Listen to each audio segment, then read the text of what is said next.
contribui para o futuro da comunicação, né?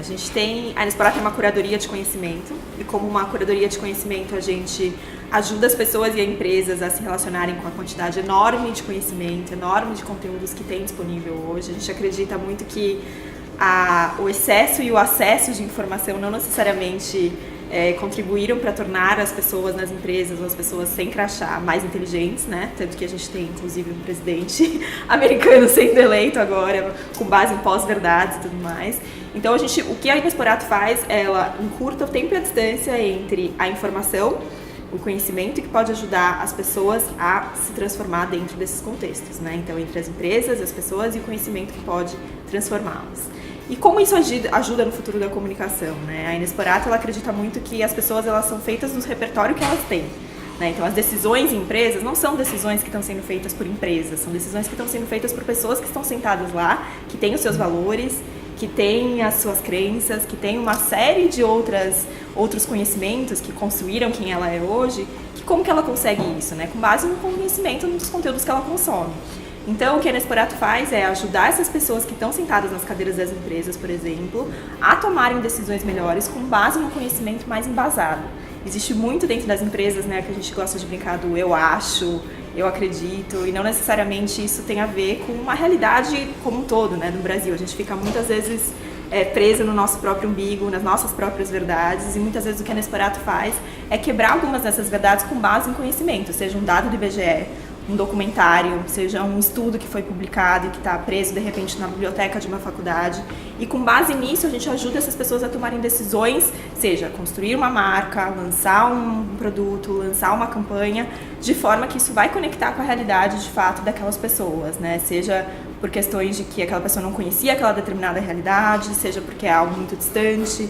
Então, a gente contribui para o universo da comunicação, munindo essas pessoas que estão ali à frente das marcas com conhecimento, né? E isso pode parecer um pouco abstrato, né? A gente falar do conhecimento, mas os estudos da Inexplorato, eles são justamente um grande mashup, né? Um grande conjunto de milhões de dados que todos os curadores da Inexplorato têm acesso cotidianamente. Então, o que a gente mais gosta de fazer é juntar um dado do IBGE com uma tese da antropologia, com um documentário que está no Netflix, e fazer tudo isso ganhar sentido, de forma que aquilo vai ajudar as angústias daquele profissional de marketing ou de comunicação que está sentado ali naquela ponta, né? Para que saia dos achismos e, de fato, vá rumo a um caminho que é com base em conhecimento, com base em algo que, enfim, foi estudado e foi, de fato, maturado, né?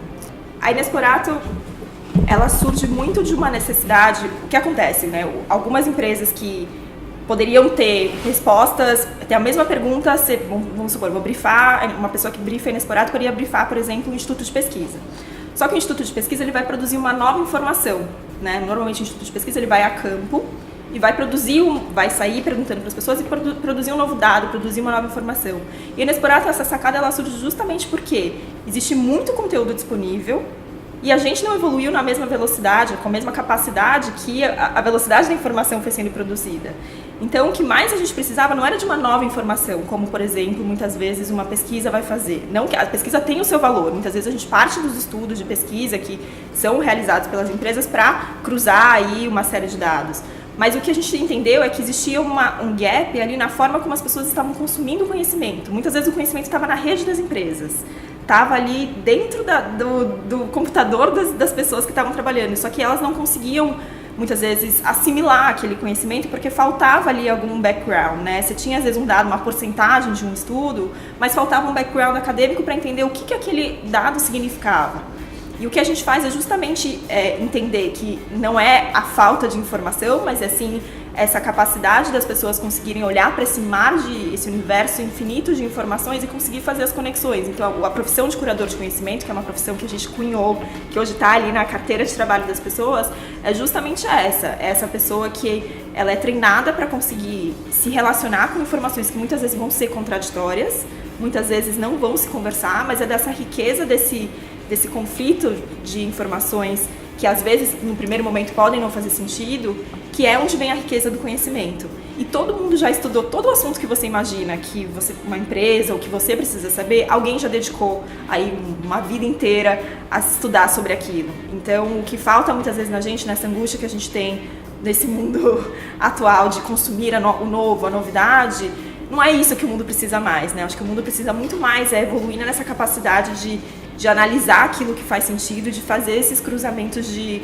universos de conhecimento que fazem sentido. Então acho que ela surgiu muito dessa angústia. E os tipos de clientes, né? Não, como que a gente entrega? A gente gosta de deixar, assim, todas as reuniões que a gente faz, a gente deixa da forma mais aberta. A entrega, ela pode ser qualquer entrega, o formato que for, que vai ajudar aquele público a se relacionar. Para você ter uma ideia, a gente já fez palestras, workshops, então normalmente, vamos supor, assim, o lado mais básico seria uma palestra, um workshop onde a gente apresenta um estudo que é o resultado desses cruzamentos malucos que eu te contei. Por outro lado, a gente já entregou uma peça de teatro, uma vez.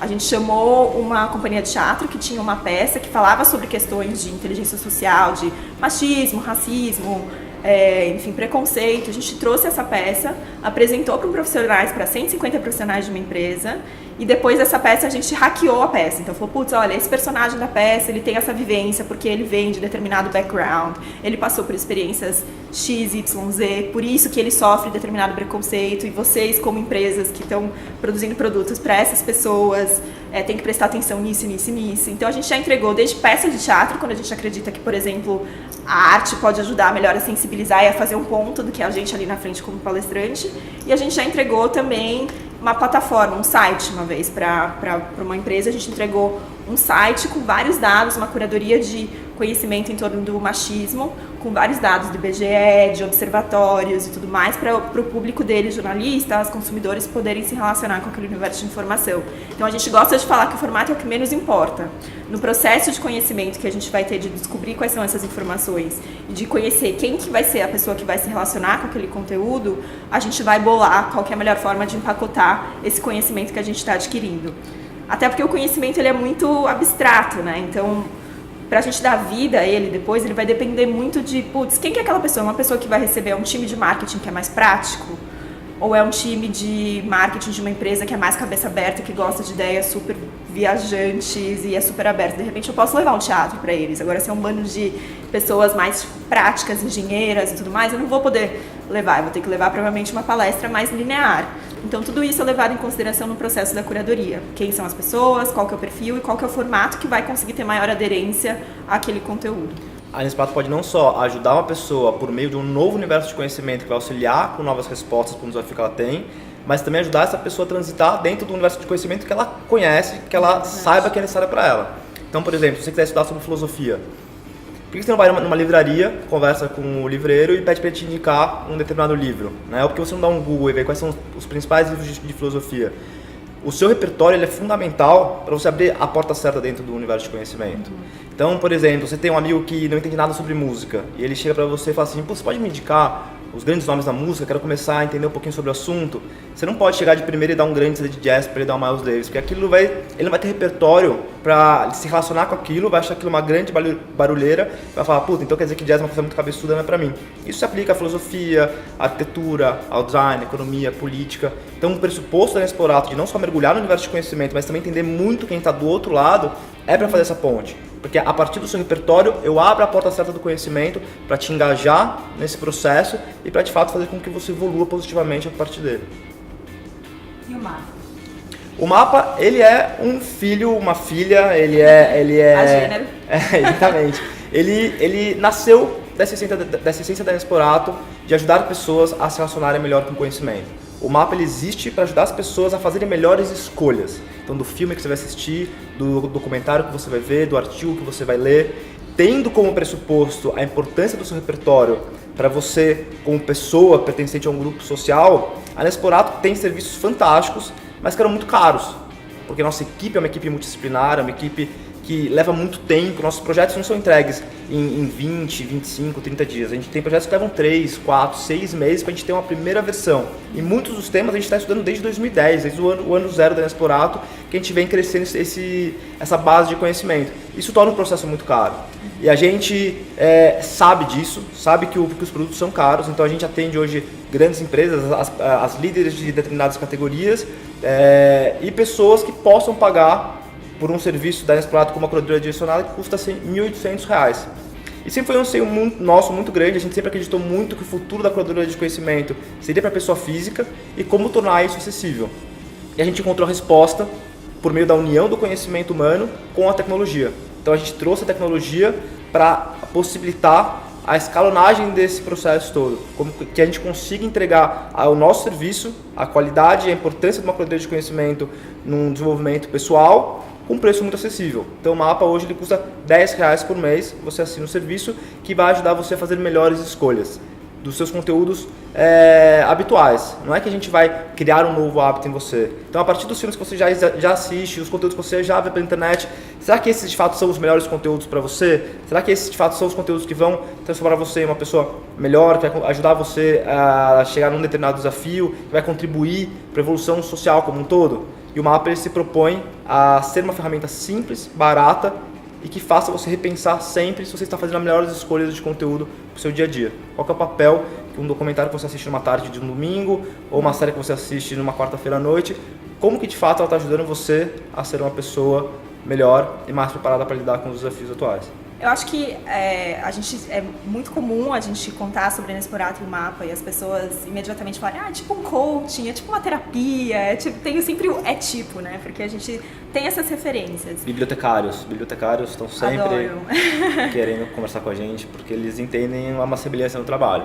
E é justamente nas nuances Sim. que estão as principais diferenças. E eu acho que tem uma coisa que a gente fala, não é substituto, né? Qual que é a diferença que o mapa e a Inexplorato se propõem a fazer que talvez um coach não faça? E isso não significa que é melhor ou pior, mas é uma forma diferente de você trabalhar o desenvolvimento pessoal. É por meio dos conteúdos. A gente acredita que os conteúdos que a gente assiste, a gente acredita que os livros que a gente lê, que os artigos que a gente lê, que os filmes que a gente assiste, os documentários, enfim, todas as escolhas em torno do universo do conhecimento que a gente tem, elas podem moldar muito a nossa visão de mundo, né? Para o melhor ou para o pior. Aqui a gente está colocando melhor e pior como julgamento de valor, mas o mapa, principalmente, ele tem como base os pilares da Unesco de educação, né? Que são pilares, enfim, sólidos, pilares que são diretrizes para um mundo melhor, para ser um ser humano melhor. Então, esses pilares, eles determinam, eles têm alguns critérios que vão determinar se aquela pessoa está evoluindo ou não rumo a esse ser humano melhor, rumo a esse mundo melhor. Então, a gente trabalha com isso. O nosso desenvolvimento não é dando conselhos sobre o que um coaching faria, né? Uma metodologia de coaching, por exemplo, faria, enfim, sessões de conhecer aquela pessoa, fazer exercícios, dar direcionamento de carreira. O nosso ponto não é esse direcionamento de carreira, desenvolvimento pessoal, e é claro que isso acaba transbordando para o universo, né, da carreira profissional, mas a gente trabalha muito com o repertório dessas pessoas. E como a gente forma repertório? Por meio dos conteúdos que a gente consome. Então a gente acredita que o mapa é esse direcionamento que a gente dá muito em torno de, será que ao invés de você ficar ali no automático do Netflix, se você assistiu esse filme com Tom Hanks, você vai gostar desse outro filme do Tom Hanks? Se você viu esse filme de guerra, você vai gostar desse documentário de guerra? Será que ao invés da gente continuar nesse piloto automático, a gente não pode se provocar a sair da zona de conforto e ir rumo ao desconhecido e se desafiar a ver um conteúdo que às vezes não estava ali no seu radar do algoritmo, né, que está te sugerindo como algo que é por semelhança, por critérios que muitas vezes são duvidosos. Muitas vezes quando você vê um documentário ou você lê um artigo, aquilo pode mudar a sua visão de mundo sobre determinado assunto que talvez isso vai determinar, para o caso das marcas, uma estratégia de marca ou comunicação diferente, e no caso de você ser crachá, pode mudar a sua relação enquanto ser humano com um grupo de pessoas, né? Então a gente vai muito por esse lado. Eu acho que de forma alguma a gente tenta substituir o trabalho que coachings ou, enfim, outros players no mercado fazem, mas eu acho que é trazer um olhar diferente com base no consumo e no desenvolvimento do repertório dessas pessoas.